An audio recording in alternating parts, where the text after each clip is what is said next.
like a Hellcat.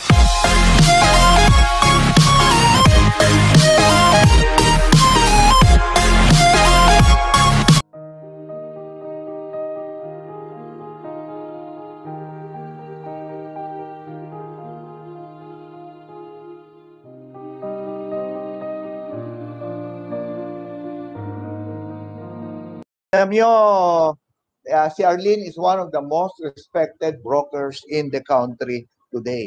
But before I proceed further, let me tell you that we are now, magkuna kayo, no? We are raffling. We also have raffles. We are raffling. We're going to give out 5 winners a Preach Revolution book to the lucky 5 raffle winners. Yan. Bibigay po tayo naman ganyan. At before that, batiin ko muna na, kalimutan ko itong aking boss, si Mars Mendoza, the chairman of OSDAP and Jefferson Bongat. Hello po. At likewise, naku po, sige, isahin ko na para hindi ko na makalimutan to. Si Janet Torres Espinosa from Bais, Negros Oriental, and Shia Padilla from Japan. No? Rose Alcaraz Madrileos from Dubai, Doris Lynn Marasigan from Paris. Oy, nandito na, nakarating na tayo ng Paris, no? Edmund Rosiana Katubig from Dumaguete, and Leohana Senson, Edward Diente from Alabang, and Margie de la Cruz Pagalig, and Renan Marcelo, and my boss, Nestor Correa, the president of PIRMA. Okay. Ryan De Gia from Singapore. Nga pala, binabati ko rin si Christina Magno from Singapore, and yung aking anak na sa Singapore, si Raymond, no? Raymond Edward Ong. Yeah. Broker Burr, Angeli Bate, Margie de la Cruz from United Kingdom, Jocelyn Manalili, and President Nick Tapangco of Rebap, Mean de la Cruz from Qatar, and Jocelyn Manalili from Cebu, LB Francisco, Richard Paliar, and Teresita Gega Torno from Singapore. Wow.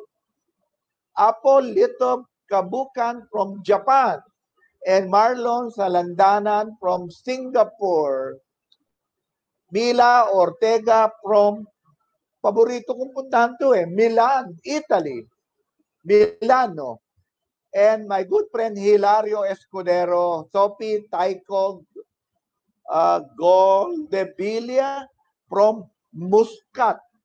The Muscat is in Oman, no? Emirates of Oman. And Richard Paliar from Bohol, and Joyce Bello, Maynard Cahayon from Portugal. Oy, hanggang Portugal na tayo. Sally Santo Revilla from Kuwait, and Leohane Senson from Singapore, and Maria Pilar from Singapore, and Rudy Pritch Francis from Brunei, and Pritch Leonie Carbajal,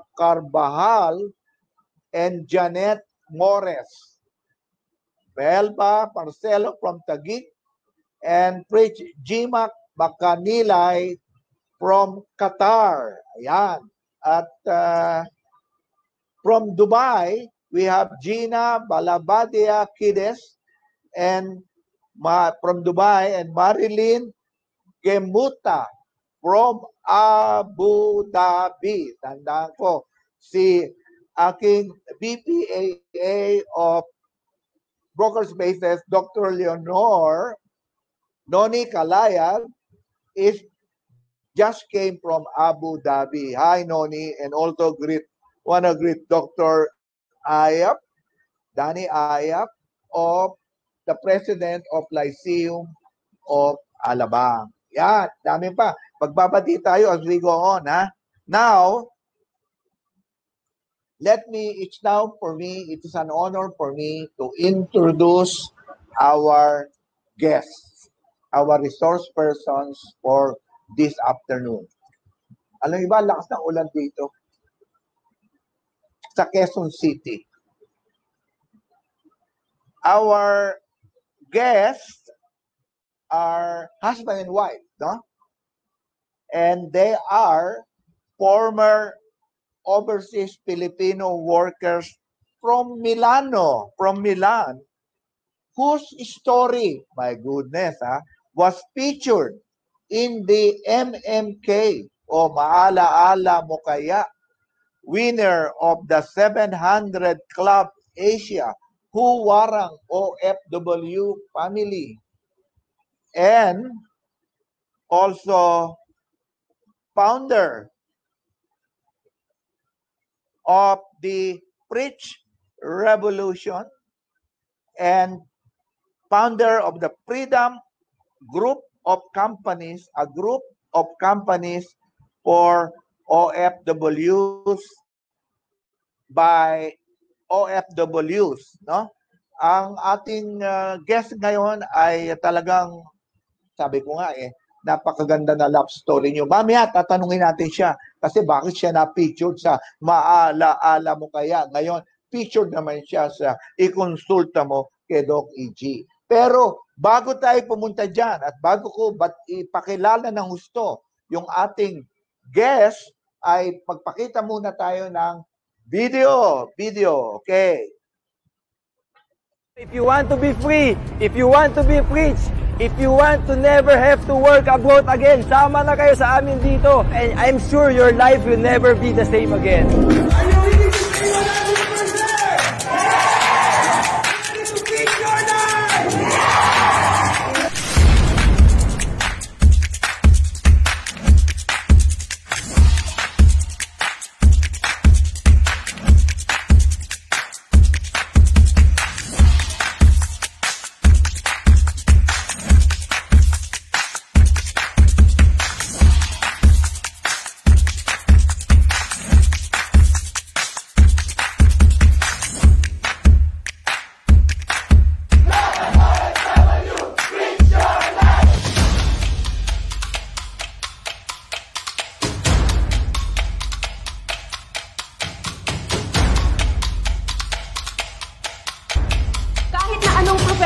Welcome ka dito. Kasambahay ka, doktor ka, nurse ka, engineer ka, pantay tayo lahat dito.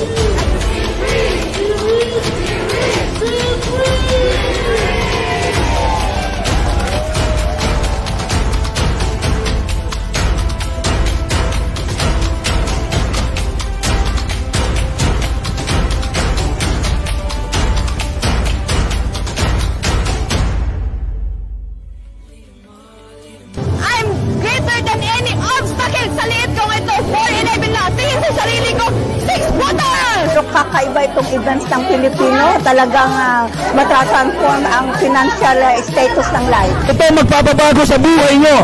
Change my life now! Amazing! This is really unforgettable. Grabe!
Yan, ang galing ano? Talaga, gusto ko na ata Kasi nung araw tayo nagtrabaho din ako sa abroad di ba?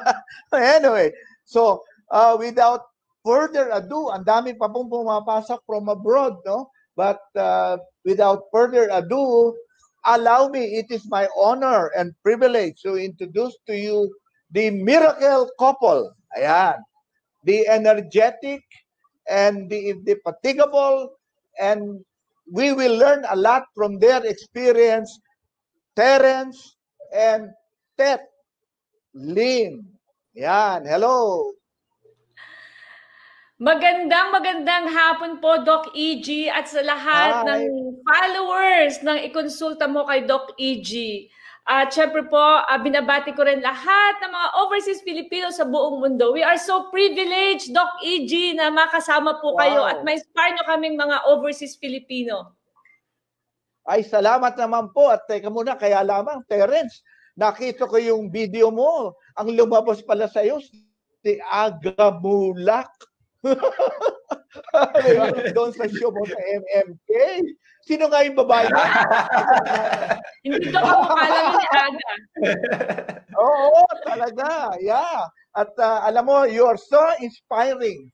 At di ba, why did you go abroad? Where did you meet? Ano bang love story yung dalawa? Pati nga sa video, gusto ko makasama kayo. Ha? Doc, alam po naman natin na talagang ang buhay ng mga Pilipino ay pangarap lagi makapunta na ibang bansa for a greener pasture. And ako po, 10 na aking pamilya na mga Batanggenyo, tatay ko nag-Saudi, nanay ko nag-Italy. So, anong gagawin ko? So, mag-abroad din, di ba? So, yun yung naging line of path namin being an overseas Filipino. Ewan ko to kay Terence kasi alam ko hindi to dapat mag-overseas Filipino eh. Pero na-in love do, kaya sumunod din sa Italy. Oo, ganun ba yun? How did you meet, huh? I understand you were OFWs in Milan, di ba? And you were all professionals here in the Philippines, but what was your turning point? No? Really? Bale, Doc, di ba? Sinabi na niya, di ba? Nung pumunta siya ng abroad, siyempre na-in-love, Dog, di ba? Di sumunod ako. Totoo po yun, totoo po yun. Sumunod ako doon. Tapos, nung gusto ko na bumalik, hindi na ako makakabalik, Doc. Tinago niya yung passport ko. Kaya hindi ako makakabalik. Ano ba yun? So, ano pa kami, bale, since college po, kami na ni Ted, tapos I went to Milan, tapos doon namin po na, yung turning point ng life namin, nung nakilala ko si Nanay Lina. No? Nakilala ko si Nanay Lina. No, si Nanay Lina kasi, na habang kumakain ako sa McDonald's, na-meet ko siya si Nanay Lina. Nung nakita ko siya, parang it came to me as a slow motion, Doc. Parang biglang nag-slow motion yung buhay. Kita ko siya, malayo pa siya. Kita ko, matanda na siya. Kita ko yung up to the, yung mukha niya, yung buhok niya. Kita ko talaga kita ko na parang pagod na siya. What I did is I offered her a coffee. Nasa tabi kami ng McDo. Di ba? Nay, coffee naman po tayo, Nay. Nung nagkwekwentuhan na kami, then doon lumabas na talagang hindi pa siya makakauwi, no? Kailangan niya magtrabaho sa abroad kasi she needs to live. No? So, after nakita ko yung story niya, sabi ko, nakikita ko rin sa buong Milan, marami ding mga ganun mga OFW, Doc, na talagang tumatanda na sa abroad. So, ang turning point of our life was because of that encounter with Nanay Lina, we decided na to start a fight. A fight not only for a personal, sa family namin, kung hindi a fight for all overseas Filipino. Na darating na panahon, hindi tayo kailangan pa tumanda sa abroad. Kailangan umuwi tayo na free and rich and never have to work abroad again. So, was that the birth of the Preach Revolution? Yun, yes, no? Yes. Okay. Yes. Pero I want to to set the story right. Nag-ano kayo sa Milan? Anong ginawa nyo? Cleaner ba kayo? Ano ba doon? Puro mga ganun eh. Doc, kasi ako naman yung turning point ko talaga is since ang family ko majority of them nasa Italy talaga. At alam naman po natin na sa ibang bansa, especially sa Europe, sa Italy, kahit nag-graduate ka, ako po ay graduate ng psychology, si Terence ay engineer, because of the language barrier, you have no choice, but talagang magkukudkud ka. Ika nga. That's why ang title ng aming Maalala Mo Kaya story was Escoba. No? Kasi po talagang lulud ka, mag-i-escoba ka ng bowl kahit na ano natapos mo. No? So yun ang trabaho namin dito. At nung nakita ko, Doc, kung ano yung trabaho ng nanay ko para lang mapag-aral ako sa napakagandang school nung naandito ako sa Pilipinas at kolehiyala, nakita ko na ganun pala kahirap ang buhay sa abroad. Ang kanilang dinadanas, homesickness, physical, yung physical na pagod, no? Minsan abuse pa, di ba? Yeah, Doc, opo. Doon ko na-realize na hindi pala siya ganun kadali. And nung ako na mismo po yung naglilinis, nag-i-escoba ng baw, naglilinis ng 3 bahay, sabi ko, this should stop. Dapat ang next generation na dadating, mababawasan na ang ganitong paghihirap. Kaya malaki pong tulong na yung vision ko na mabago yung buhay ng next generation namin. Dumating si Terence at sumunod. At yung power namin dalawa, dito na buo yung mission namin na sana lahat ng mga overseas Filipino na mag-a-abroad ay makabalik ng Pilipinas na free and rich at makasama ang kanilang mahal sa buhay. Yung uuwi sila ng Pilipinas na handa at hindi naghihirap na after 2 years babalik ulit kasi wala ng pera. Yun po, Doc. Oh. So, yung istorya nyo was featured in Maala-ala Mo Kaya, no? MMK. Ano tawag doon? Escoba Mother's Day Special 2019. Ang galing, ha? So, actually, hindi ko napanood yun, pero dapat bigyan mo ako ng para mapanood ko. I'm sure it will inspire us to really, all those who are working abroad can be inspired on what they should expect and what they should do whenever they come back to Manila. Ano ba ang Preach Revolution? Ibigay mo ako ng konting idea dito. Talk about it. Ano ba ang mga brand promises nyo? Ito kasi, Doc, na parang samahan ng mga Filipino overseas na 3 lang naman ang promise namin. No? First promise is mabago natin yung poor mindset natin. Kasi very important, Doc, kasi na yung mindset na tamang mindset. Kasi lumaki tayo na nakapaligid sa atin yung mga poor mindset. No? Poor mindset like may mga kasabihan tayo na kahit saging basta labing, Doc, di ba? Ganun. Or maliit lang naman yung pangarap ko. So, gusto ko lang simpleng buhay. Gusto ko simpleng buhay, ganito lang, hindi importante yung pera, mga ganun. So, ang unang brand promise namin, Doc, is babaguhin namin yung mindset to a rich mindset. No, kasi no matter what we do, if we have the wrong mindset, hindi natin maaabot yung mga pangarap natin. Pangalawang brand promise namin, Doc, is we will make you an entrepreneur. No, kasi karamihan ng mga Filipino overseas, kontento na tayo na magtrabaho, maging empleyado. But there is something better, which is you can go into an entrepreneur na path. And yung third na pinakamagandang brand promise namin is if you join Preach Revolution, we will help you earn your first million. Yun yung 3 promise namin, Doc. Oo. I think nag-spread na kayo from Italy, from Milan, all over the globe na kayo, no? All over the world. Paano yung ginagawa ito? Ano ba yung world-class events na ginagawa nyo? Nagbibigay din nata kayo ng mga seminars, no? And then yung mga training, no? Which worth millions and share it to the overseas Filipinos for free. For free ba to? Kasi, Doc, nung nakita ko na, nung wala pa si Terry sa buhay ko, ako po isang normal overseas Filipino lang, naglilinis ng bahay, and then nakapagtrabaho ako as teller sa isang bangko. Akala ko okay na yon na makapagtrabaho ako sa bangko, sa Milan, Italy.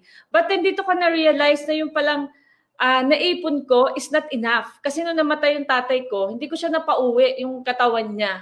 Ashes lang kasi wala akong pambayad sa sa kanyang bangkay pauwi ng Philippines. And there I realized it's not enough to be an employee, no? Kailangan, yun ang naituro sa amin ni Terence, kailangan mayroon kang business mindset. Kailangan mag-isip ka kung paano mo i-grow yung money mo. So yun yung nangyari sa atin doon. Kaya po nag-start kami na doon sa Revolution. So ano Doc, para kaya we are giving free world class seminar, Doc, no? Ano ba, bakit ba free world class, no? So kaya sa free world class seminar is kami mismo mag-asawa, no, we travel all over the world to attend yung mga world class na seminars. No, pumunta na ako ng Amsterdam, pumunta na ako ng US sa Palm Beach, pumunta na ako ng Australia, Malaysia. Ito yung mga world class seminars na ang registration fee pa lang, Doc, hindi pa kasama yung pamasahe at saka yung mga hotel, nasa kalahating milyon na. Wow. No, so ito yung mga talagang sabi ko nga yung mga kasama ko doon, mga CEO ng ibang kumpanya, and we are getting it from our own pocket. To share. Tapos, a-attend kami, and whatever learning we get, we share it to all overseas Filipino for free. Kasi naniniwala kami, no, it is by learning, it is through education that we will be able to become free and rich. And since hindi accessible to, kasi syempre isipin nyo naman 500,000, di ba? 250,000 registration pa lang.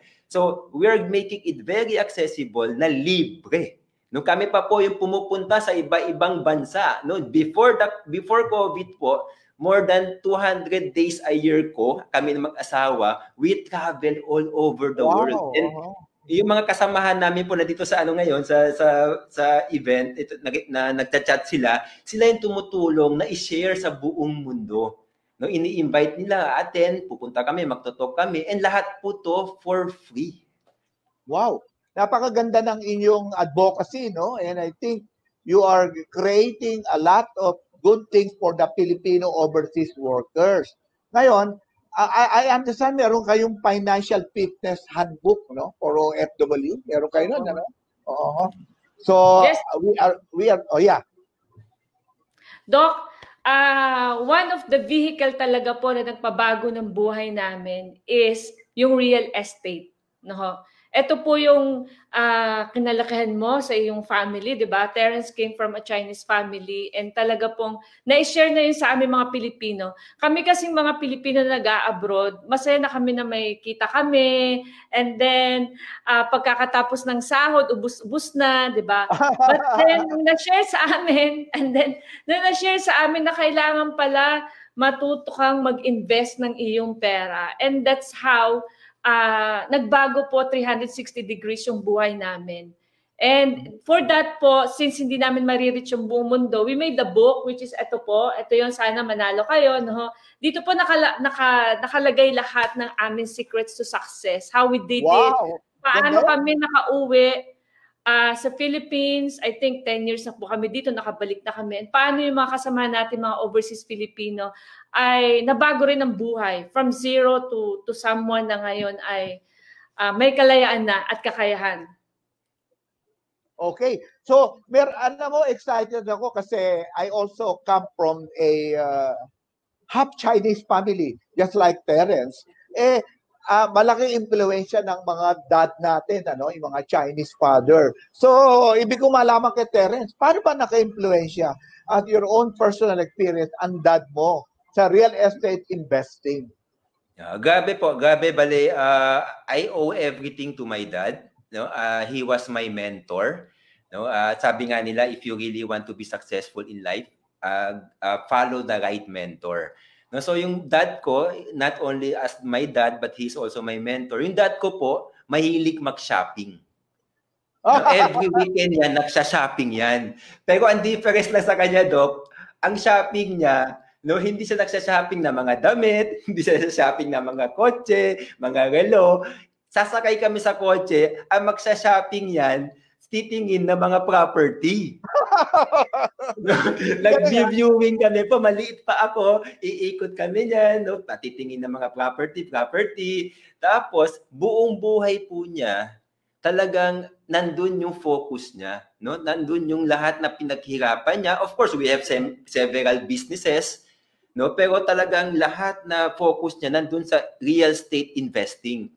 No, mahilig po siya mag-invest up to a point nga kahit wala siyang pera kasi dumating naman siya sa Pilipinas, wala silang pera po, no? Pero nag-uutang siya just to be able to invest.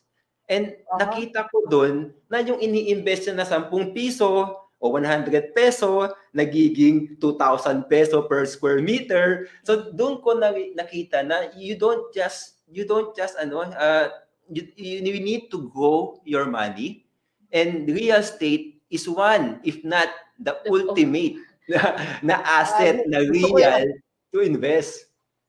So kaya you cannot go wrong in real estate investing if you have excess money, which most of our OFWs, ng mga Filipino overseas workers, maraming pera yan eh. No? Saan napupunta? Bibili ng jeep, bibili ng tricycle, magtatayo ng tindahan, tapos nalulugi. Why not real estate? Tama ba yun, Darren?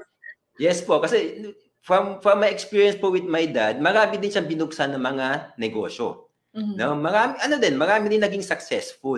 Pero what really made him go to the next level, bumalik pa rin dun sa mga ininvest niya na property na ngayon sobrang taas na ng halaga. Maybe 20 years ago, wala siyang halaga, maliit lang yung halaga niya, pero ngayon, no, sobrang taas. Tapos, ang ginawa ko, di ba? Wala siyang ginawa. Kung hindi, nag-invest lang siya 20 years ago.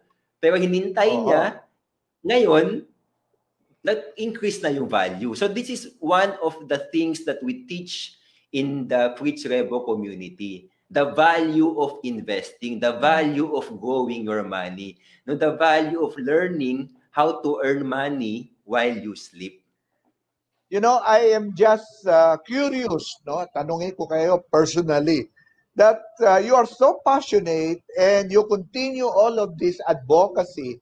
Well, in fact, nakita ko naman ang ganda, you live in Alabang, meron na kayong enough, sufficient, or even more than what you can imagine. Bakit tinutuloy niyo pa ito? Why can't you already stop working? I think, what do you do? Ano ba ang iniisip nyo? What do you envision? Kaya nyo tinutuloy itong Fritz Revolution. Actually, Doc EG, natawa ako nung tinanong mo ngayon niya. Kasi it's the same question kung tanda mo. Nung first time kita nakilala, yan din ang tanong ko. I'm so inspired by you. How come, Doc EG? Diba? In spite of what you have achieved. Yes, idol andito natin. ka pa rin. Diba? Isipin mo, maliit lang kaming grupo pero you are willing to support us. And I think we have something in common. It's our passion. Passion to help. Diba? Yung passion to help, yung kung ano yung malapit sa ating puso. And for us, ang malapit sa ating puso ay yung mga overseas Filipino kasi nakita namin kung gaano kahirap ang buhay sa abroad at nakita namin ding mag-asawa kung ano yung formula para makabalik silang successful. And for us na maging malaki pa yung vision namin, tapos marami kang matulungan, amin talaga pong vision is sana dumating ang panahon ang Pilipinas. We will have a Fritz Philippines para wala ng mga Pilipino na aalis pa at mawawalay sa kanilang mga mahal sa buhay. Okay, gusto ko yan. Ganda-ganda. Tinatanong dito, ano ba yung Fritz? Bakit ba Fritz? Yan. Fritz po, from the word free and rich. Diba? Free and rich po ito. Kasi nung lumalaki po ako, no, ang environment po namin is puro mga Chinese, di ba? So, marami ako nakikita na rich, pero hindi naman free. Di ba? Rich sila, in a way, maraming pera, pero hindi nakakapagbakasyon, no? Hindi makakaalis sa tindahan kasi kailangan bantayan, di ba? Et cetera. Rich sila, but they are not free.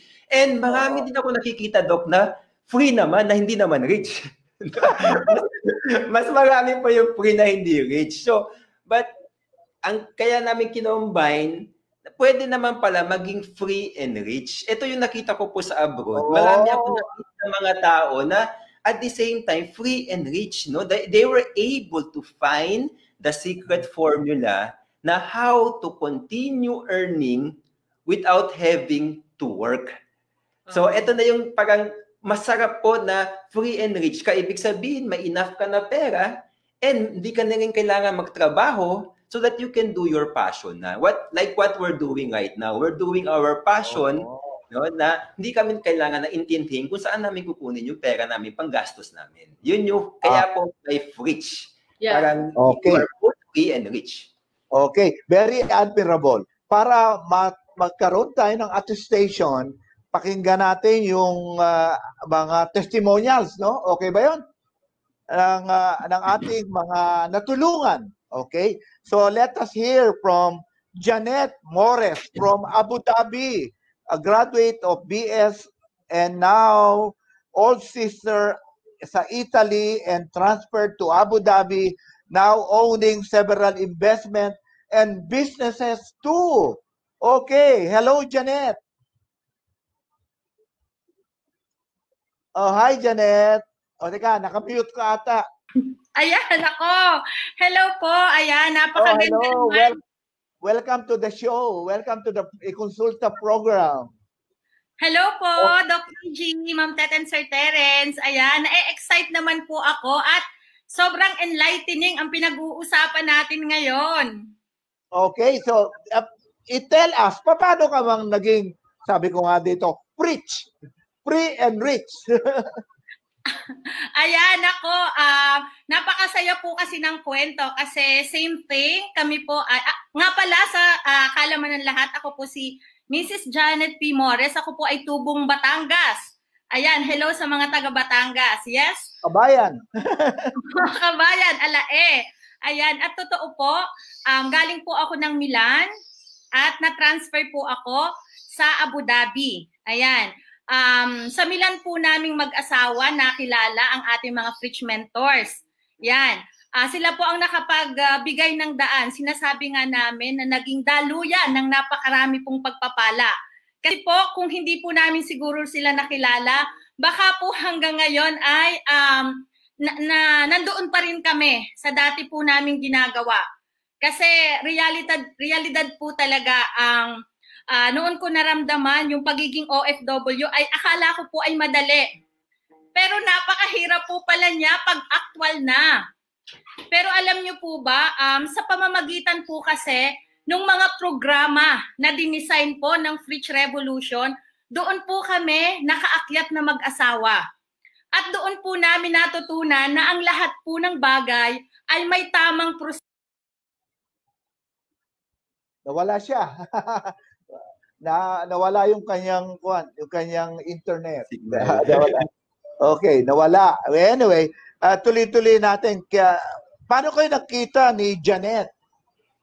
Actually po si Janet po, yung asawa niya, very entrepreneurial po yan yung asawa niya, di ba? Yan siya, Janet. Oh, yan na. Nawala.